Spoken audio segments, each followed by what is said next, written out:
Hi friends, ఇవి పచ్చిమిర్చి ఊరకాయ పెడుతున్నాను నేను. అయితే ఇవి శుభ్రంగా కడుక్కుని ఆరబెట్టుకోవాలి. ఆరబెట్టుకున్నాక అవి శుభ్రంగా కందాబిందాక దంపుకున్నాక దానిలో చింతపండు కందాబిందా దంపేటప్పుడు ఉప్పు పసుపు వేసి దంపుకోవాలి. దంపుకున్నాక ఈ చింతపండు దానిలో పెట్టి 3 రోజులు ఊరాక అవి తీసి కొంచెం మళ్ళీ మెత్తగా రుబ్బుకుని దానిలో ఇంకా వేయాల్సినవన్నీ అప్పుడు మీకు చూపించి నేను తాలింపు పెడతాను. అప్పుడు పచ్చిమిర్చి ఊరకాయ తయారైపోతుంది. అప్పుడు చూపిస్తాను. అప్పుడు దాకా వెయిట్ చేయండి. హాయ్ ఫ్రెండ్, వచ్చేసి ఇదిగోండి ఇవి దంచాము. ఇవి చింతపండు దీనిలో పెట్టేసుకుంటే ఇప్పుడు అది ఒక రోజు 2-3 రోజులు ఊరాక తీసి నేను తాలింపు పెట్టి ఇంకా వేయాల్సినవన్నీ వేసి చూపిస్తాను. Boy friend. ఇదిగోండి ఇలా పెడుతున్నాను చింతపండు.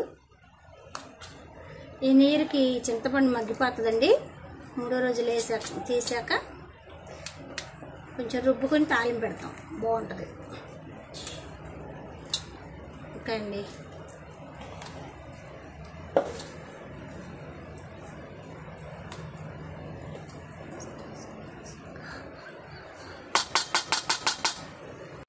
హాయ్ ఫ్రెండ్స్, మనం చూపించాను కదా, ఇది దంపాము, ఊరేసానండి 3 రోజులు.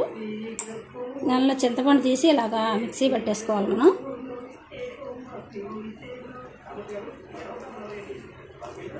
ఊరింది అంతా కూడా ఇలా మిక్సీ పట్టేసేసుకుంటే తర్వాత ఇదంతా కొంచెం మెత్తగా మిక్సీ పెట్టేసుకుని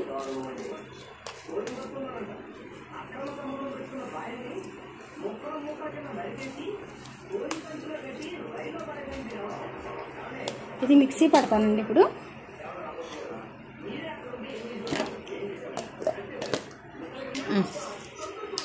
ఇదిగోండి ఇది మెత్తగా మిక్సీ పెట్టేసాం. ఇప్పుడు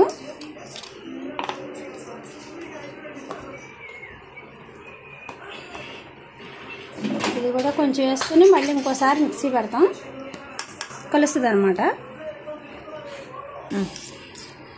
హాయ్ ఫ్రెండ్స్, ఇది మిక్సీ కొంచెం వేసి పెట్టాను. అది మెత్తగానే ఉంది, అలా ఉంటేనే బాగుంటుంది.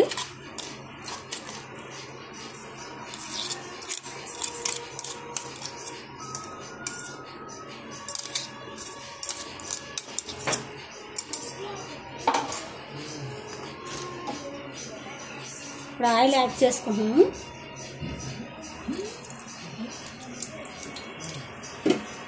ఆయిల్ కొంచెం ఎక్కువగానే ఉండాలండి.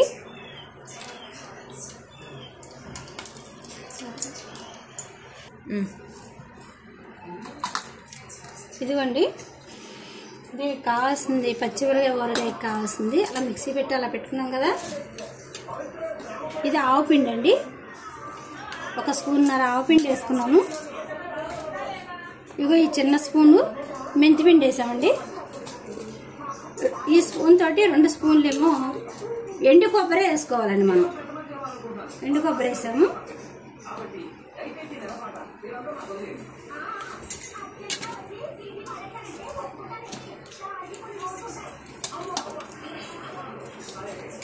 ఎండు కొబ్బరి వేసాం కదా.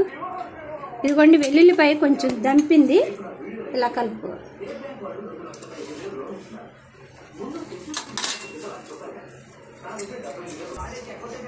ఇవి ఇలా బాగా కలుపుకోవాలండి. ఇది పచ్చి కొబ్బరి వేసినట్టు అయితే అది ఊజొచ్చి వాసన వస్తుందండి. అందుకోసం నేను ఎండు కొబ్బరి వేస్తున్నాను. మీరు కూడా అలాగే ఎండు కొబ్బరి వేసుకోండి.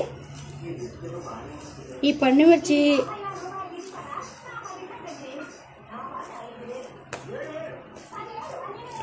ఊరకాయ లాగానే ఇది కూడా పచ్చిమిర్చి ఊరకాయ చాలా బాగుంటుందండి.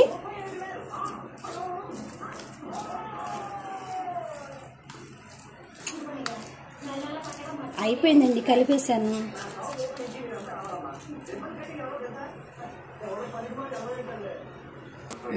వెల్లుల్లిపాయ వేసుకోవాలండి ఇలాగా. తర్వాత ఆవాలు వేసుకోవాలి, కొంచెం జీలకర్ర వేసుకోవాలి, శనగపప్పు.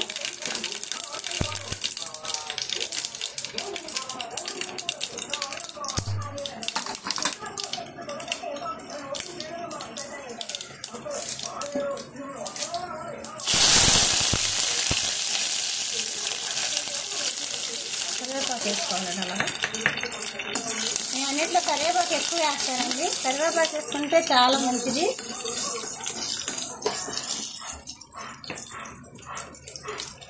ఎండుమిర్చి లాస్ట్ వేసుకోవాలండి, మాడిపోతాయండి.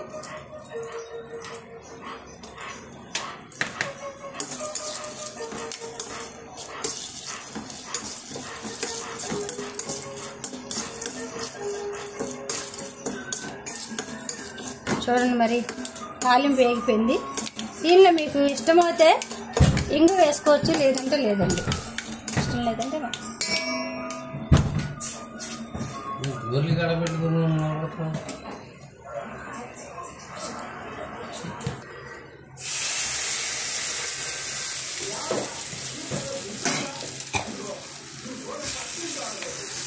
ఇదిగోండి, పచ్చిమిర్చి ఊరగా రెడీ అయిపోయిందండి. ఇప్పుడు ఈ గిన్నెలో వేసుకొని పెద్ద గిన్నెలో వేసుకొని కలుపుతున్నాను.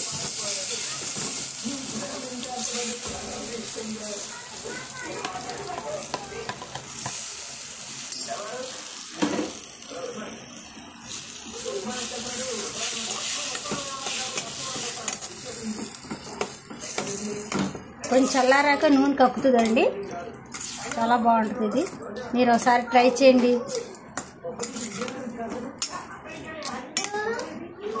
మీకు నచ్చినట్టయితే లైక్ చేయండి.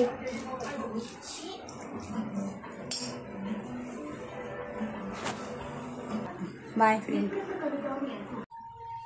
ఇదిగోండి, నూనె ఇప్పుడు చల్లారింది కదా, నూనె అంతా పైకి వచ్చేసింది. ఇది ఇలాగా ఇది రైస్లోకైనా బాగుంటుంది, ఇడ్లీలోకి, దోశలోకి చాలా బాగుంటాయండి. మీరు కూడా ఒకసారి ట్రై చేయండి. నూనె ఎక్కువగా ఉంటేనే పచ్చడి చాలా బాగుంటుంది. ఒక నెల 2 నెలలు నిలవ ఉంటుంది. మీరు ఎలాగైనా సరే తడి చేతులు, తడి స్పూన్లు పెట్టకుండా ఉంటే నిలవ ఉంటుంది. పండుమిరపకాయ పచ్చడి ఎలాగో ఇది కూడా పచ్చిమిర్చి ఊరకాయ ఇది కూడా అలాగే ఉంటుంది. మీరు కూడా ఒకసారి ట్రై చేయండి.